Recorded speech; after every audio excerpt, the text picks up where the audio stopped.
Hello नमस्कार आदाब सत श्री अकाल। कैसे हैं आप सब दोस्तों। आज की वीडियो में हम पढ़ेंगे प्रतिशत। इस वीडियो में हम केवल आपको किसी भी कंपटीशन वीडियो के हिसाब से पढ़ा रहे हैं, कैसे आपको हल करने हैं, किस तरह से हल करने हैं। तो चलिए ज्यादा देर न करते हुए हम आपको पहले सवाल की तरफ चलते हैं। तो पहला सवाल पढ़िए, बहुत प्यार से पढ़िए, उसके बाद निकालेंगे।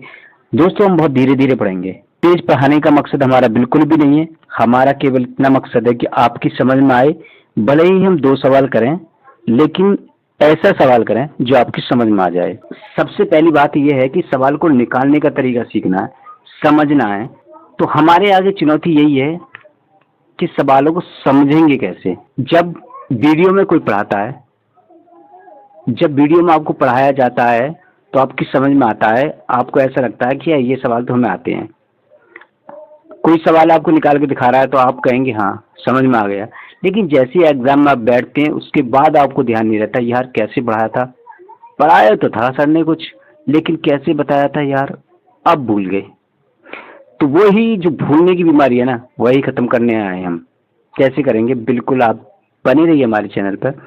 सब कुछ होगा, फ्री मिलेगा, सब कुछ करेंगे। पहला सवाल कह रहा है कि सीता की आय गीता की आय से 10% कम है। तो बताइए गीता की आय सीता से कितने प्रतिशत अधिक है। एक बात हमेशा याद रखो, यहाँ पर सबसे पहले सवाल का जो पहली लाइन होती है ना, इस प्रकार के जो सवाल आते हैं ना, वो जो पहली लाइन होती है ना, वही आपके लिए सबसे ज्यादा महत्वपूर्ण होती है। सबसे ज्यादा पहली लाइन ही आपके लिए इंपोर्टेंट होती है। कैसे, चलिए बताते हैं। देखो कह रहा है सीता की आय गीता की आय से 10% कम है। यहाँ ध्यान दीजिए, वो कह रहा है 10% कम है। कम पे ध्यान दीजिए। 10% कम मतलब हमें कम ही लेना है। तो आप यहाँ पे 10% लेंगे, उठा लिया।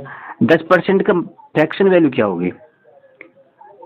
वैसे तो मैं आपको निकाल के बता चुका हूँ, 1/10 होगी, लेकिन फिर भी निकाल के बता देता हूँ कैसे निकालते हैं। यहाँ पे 10 तो हम यहाँ लिखेंगे, उसके बट्टे में नीचे 100 लिखेंगे। यही तो परसेंटेज होता है। इसको अगर इसको काटेंगे तो क्या होगा, 1/10 होगा। तो बताइए गीता की आय कितने परसेंटेज अधिक है। देखो इस वैल्यू को जब हम फ्रैक्शन में कन्वर्ट करते हैं तो इसको हम बेस मानते हैं। कहने का मतलब कि पहले क्या थी, उसकी 10 रुपये थी, और अब कितनी कर दी गई है, अब कर दी गई है 9, यानी 1 रुपया घटा दिया गया है। जो ऊपर की वैल्यू होती है वो कम या ज्यादा वाली वैल्यू होती है। इतनी बात आप समझिए। ऊपर की वैल्यू होती है वो कम और ज्यादा होती है ना, और नीचे की वैल्यू बेस वैल्यू होती है। मतलब कि हम इसको उतना मानते हैं जितना कि सवाल में बताया गया है। सपोज डेट को कह रहा है कि पहले वो आदमी कितना कमाता था, तो पहले वो आदमी 10 रुपये कमाता था, अब उससे घटा के 9 कर दिए गए हैं। तो अब कितना बचा उसका, 1/9। कितने पर, 100 पर। 100 पर वैल्यू निकालनी होती है हमें। देखो प्रतिशत में इतना याद रखना, कोई भी वैल्यू हमें 100 से ही कैलकुलेट करनी है ना। तो केवल 100 से कैलकुलेट करेंगे और सवाल निकल जाएगा आपका। तो कितना कम किया था, 1/9 हमने यहाँ ले लिया। सब कहने का मतलब आंसर हमारा ए हो जाएगा, है ना। तो ये साफ साफ हो गया 9, है ना। इसको और भी काट सकते हैं हम, 11 सही 1/9, ये भी हो जाएगा। ठीक है, आंसर में कुछ भी दे रखा हो सकता है, या तो 11 से 1/9 दे रखा होगा, या फिर 100/9 भी दे रखा होगा। तो इसमें से कोई भी आपका एक ऑप्शन होगा और उस पर आपको टिक कर देना है। कह रहा है कि चीनी का मूल्य 20% घट गया। तो बताइए उपभोक्ता पहले जितने वे में कितने प्रतिशत अधिक चीनी पाएगा। बिल्कुल करते सवाल को। 20% की फ्रैक्शन वैल्यू कितनी होगी, 1/5। आप निकाल के देख लीजिए, मैंने बताया था वैसे निकालनी है। 1/5 ही होगी। 1/5 में कितने कम हुई है, यानी 1/4। 1/4 कितने पर, 100 पर। तो कितना हो गया ये 25%, और 25% जो बी ऑप्शन आपका सही हो जाएगा। पढ़िए अगला सवाल। कह रहा है कि एक पुस्तक का अंकित मूल्य क्रय मूल्य से 20% कम है। देखो आगे पढ़ने की हमें जरूरत तो है नहीं है ना। 20% कम है यानी कह दिया उसने 1/5,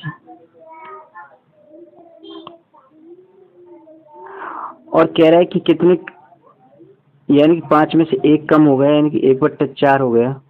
और इसको हम करेंगे सवाल से में, ये भी 25% हो जाएगा, सी ऑप्शन।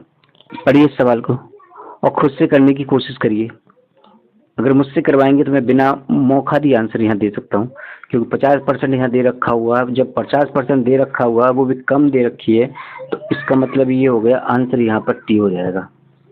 कैसे होगा वो मैं आपको बता देता हूँ। 50% का फ्रैक्शन वैल्यू कितना होगा? 1/2। दो को ऊंचाई पहले कितनी थी? 2 थी, कितने कम कर दी? 1। तो अब कितनी बची? 1 बची।